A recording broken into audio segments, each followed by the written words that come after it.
Alright guys, welcome to the top 5 of this week. हम यहाँ पर वो खबरें लेके आते हैं जो बहुत जरूरी है देश के लिए, देश की जनता के लिए, जो गोदी मीडिया नहीं दिखाता और अभी तो बहुत बड़ी प्रॉब्लम चल रही है. So if you're liking this series, please press the subscribe button and share the video. तो करना. Let's talk about Karnataka election guys. अभी सच्चा, झूठा, छोटी बात, मोटी बात, बड़ी बात, हर तरह की बात मिल जाएगी. इलेक्शन चल रहा है. 91 टाइम अलग अलग गालियां दी है. सब कर रहे हैं, पर एक बहुत गंभीर विषय जो कि मणिपुर में हो रहा है, कितने सारे लोगों की जानें जा चुकी है. हम लोग उसकी तरफ बात ही नहीं कर रहे. ये जो मणिपुर में हिंसा हुई, ये सिर्फ एक लॉ एंड ऑर्डर सिचुएशन नहीं है, एक बहुत बड़ा ह्यूमैनिटेरियन क्राइसिस के रूप में आप देख सकते हैं. यहाँ पे ये सिर्फ एक कपड़े में किसी तरह अपने जान बचा के यहाँ पे रिलीफ कैंप में पहुंची है. The sad part is that a media is not talking about those important issues. देश संकट में है और पूरे टाइम इलेक्शन का कवरेज, इलेक्शन की बातें, ये वो. And you won't believe what Gullu was doing yesterday. What? BJP के चाणक्य के साथ 12 घंटे. I mean dear Gullu, think about Manipur please. और कई बार लोग भी सवाल पूछते हैं कि यार इतनी बड़ी प्रॉब्लम चल रही है, प्रधानमंत्री जी कहाँ हैं? प्रधानमंत्री जी कहाँ हैं? इलेक्शन में. जो बीजेपी को आप वोट देंगे ना, वो कर्नाटका को नंबर 1 बनाएगा. क्या बात है. And yeah, these types of 5-star rallies are going on, and this video of our Home Minister went viral. वो बोल रहे हैं लोग नहीं आए हैं और उसके बाद दोनों पार्टीज आपस में लड़ने लगी, ट्विटर वॉर हो गई, ये वो फलाना ठिकाना. हम किसी पार्टी पूटी के साइड नहीं है. अच्छी बात है, पर लोग नहीं आए इसलिए क्योंकि कम ट्रैफिक होगा, लोगों की लाइफ और आसान हो जाएगी.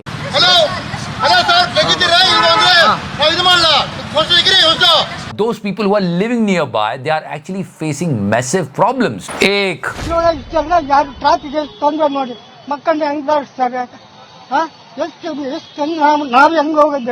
दो मस्त ट्रैफिक ಇದೆ.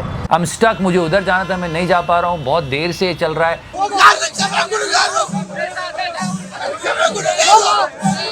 लोग कितने परेशान हो रहे हैं. और सबसे बड़ी बात यह कि इतनी बड़ी बड़ी रैलीज हो रही है. मैं दोनों पार्टीज की बात कर रहा हूँ.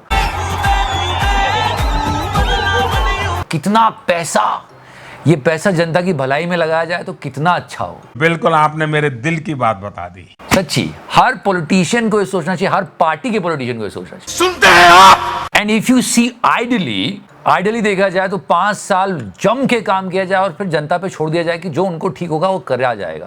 पर कितनी सारी बातें बोली जा रही है, कितनी अजीबोगरीब बातें बोली जा रही है. You know this speech of a prime minister, you won't believe this. The exact same thing Sudhir Chaudhary was saying. ऐसा लगता है इसी ने लिखा हुआ है सब कुछ. मतलब वर्ड टू वर्ड भी मैच होगा कहीं कहीं. तो आपको की बात हुई थी डेटा की, तो इसने ये कहा भारत में आपको 1 GB डेटा के लिए औसतन $6.75 देने पड़ते हैं, जबकि जिम्बाब्वे जैसे देश में 1 GB डेटा के लिए $75 यानी करीब ₹5,500 देने पड़ते हैं. And you won't believe that guys, our prime minister was saying the same thing in the rally.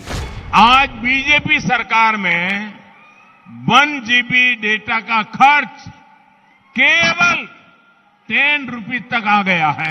Exactly, he was saying this. यानी भारत में कॉलिंग और मोबाइल फोन पर दिन भर वीडियो देखना दुनिया के कई देशों के मुकाबले बहुत सस्ता है आज भी. Now listen to our prime minister.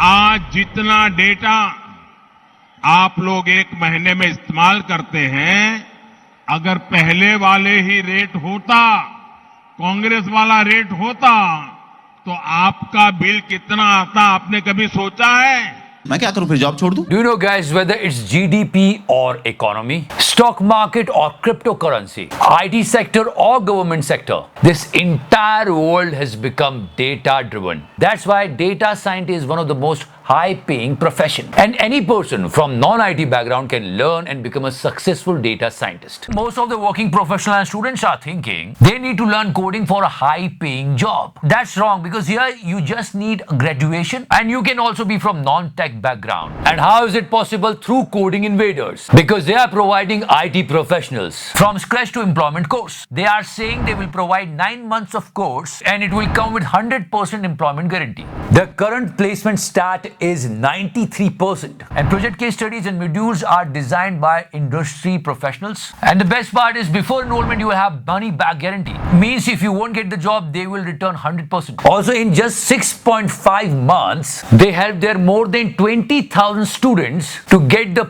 package around 10 to 14 lakhs. So make your future safe and secure with job guarantee batches of Coding Invaders. The link is in the description section, and if you use this coupon code SS40, you will get 40% of discount. And let me tell you, this free discount for only 100 applications. So make it fast. तो करना। प्रधानमंत्री जी आते हैं, बोलते हैं कि ये इतनी गालियां दी गई हैं, इसलिए वोट करो। मोदी को सांप कहा, सांप कह दिया। See the list of abuses. It was very funny thing our Prime Minister is saying there. Congress made fun of me when I said turmeric is an immunity booster. During COVID, they didn't insult me, but turmeric farmers. ये farmers की insult कैसे हो गया? जो मोदी जी के fans है वो भी सोच रहे हैं यार ये कैसे हो गया? इस पे एक बहुत बड़ा प्रश्न चिन्ह खड़ा होता है, ये कैसे हो गया? ये किसी ने बहुत अच्छा लिखा था कि नोटबंदी हुई, उसमें 500 और 2000 के नए नोट आए, उसका विरोध कांग्रेस ने किया। मतलब नोट बनते हैं पेपर से, पेपर आता है पेड़ से, पेड़ उगता है बीज से, और बीज बोता है किसान। मतलब कांग्रेस किसान विरोधी। अरे कहना क्या चाहते हो? So many things are going on and our Prime Minister is so aggressive over there. मेरे प्यारे देशवासियों, मेरे एक एक कन्नड़िका को मेरी इस बात को बहुत गंभीरता से सुनना चाहिए। I mean, सच में मुझे मोदी जी की हेल्थ की भी चिंता होती है। कितनी जोर लगा लगा के भाषण दे रहे हैं यार। इतने सालों से पार्लियामेंट में बैठे हैं, भारत के संविधान का शपथ लिया है, और ये बात बोलते हैं। थोड़ा सा आराम से, एक बार लालू जी ने कहा था। अरे मोदी जी ठीक से बोलो, नहीं तो नस फट जाएगा यार। So yeah, this is all going on, and guys, ratings and index, press freedom index आया, तब से एक सवाल हो गया कि हम लोग अफगानिस्तान और पाकिस्तान से कैसे पीछे हो सकते हैं। तो ठीक है, मत मानो इसको, पर एक इंडेक्स बड़ा इंपॉर्टेंट होता है, वो होता है passport index. Are we talking about that? We are actually losing so many positions in that too.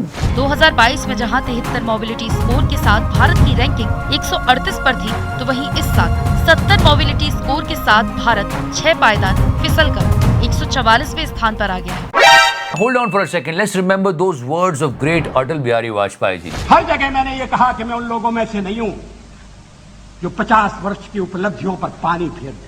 ऐसा तो है नहीं कि कुछ किया ही नहीं है 70 सालों में। हमसे पहले जो थे, हमारे ही लोग थे, उन्होंने भी कुछ ना कुछ तो कंट्रीब्यूशन दी होगी। चुनाव के दौरान वोट मांगते हुए, सरकार की नीतियों पर कठोर से कठोर प्रहार करते हुए, पर ऐसा कहना गलत होगा। ऐसा करना देश के पुरुषार्थ पर पानी फेरना होगा। हमने कुछ तो अचीव किया और हम आगे आए हैं, उसी की बुनियाद पे हमने और आगे अचीव किया है। कैसा भारत था? घुटने टेक करके चलने वाला भारत था। सो बहुत सारे लोगों ने कहा कि ये थोड़ी ठीक बात नहीं लगी। 9 years बिफोर कैसा भारत था? भ्रष्टाचार के नाम से जाने जाने वाला भारत था। कैसा भारत था? फैसले नहीं लेने वाला भारत था। कैसा भारत था? घुटने टेक करके चलने वाला भारत था। And guys, as I told you, so many luxury rallies. वाह मोदी जी, वाह वाह वाह। करोड़ों रुपए बहाए जा रहे हैं, and this chariot of our Prime Minister. I mean, check this out. आगे भी मोदी जी, पीछे भी मोदी जी, दाएं भी मोदी जी, बाएं भी मोदी जी, ऊपर भी मोदी जी। मोदी जी, क्या बात? वाह क्या सीन है। So yeah, guys, this is all going on. Again, the great words of Mr. Atal Bihari Vajpayee. सत्ता का खेल तो चलेगा, सरकारें आएंगी जाएंगी, पार्टियां बनेगी बिगड़ेंगी, मगर ये देश रहना चाहिए, इस देश का लोकतंत्र अमर रहना चाहिए। So yeah, सत्ता का खेल चलता रहेगा, guys. There is one more important information the Godi media is not talking about. I mean, record तोड़ पैसे आए पीएम केयर्स फंड में। या ये न्यूज है, पर गोदी मीडिया बात नहीं कर रहा। That was the money, okay, and it came in PM cares fund. So yeah, that was the information, okay. And after all this, let me give you a nice piece of information over here. ये सुन के तो media वालों का दिल टूट जाएगा। अच्छा सिला दिया तूने मेरे प्यार का टाइप्स। मोदी जी ने कहा है कि ये जो एग्जिट पोल दिखा रहे मीडिया वाले, ये इनकी चाल है। कांग्रेस ऐसे ही झूठे नैरेटिव बनाकर, झूठे सर्वे कराकर अपनी झूठी वाहवाही कराती फिरती है। आज मैं मर गया भैया। So let's see guys who will win the elections. हम तो बस ये कहते हैं इलेक्शन चाहे जो जीते, जनता का भला हो, देश का भला हो। जय हिंद, वंदे मातरम, भारत माता की जय।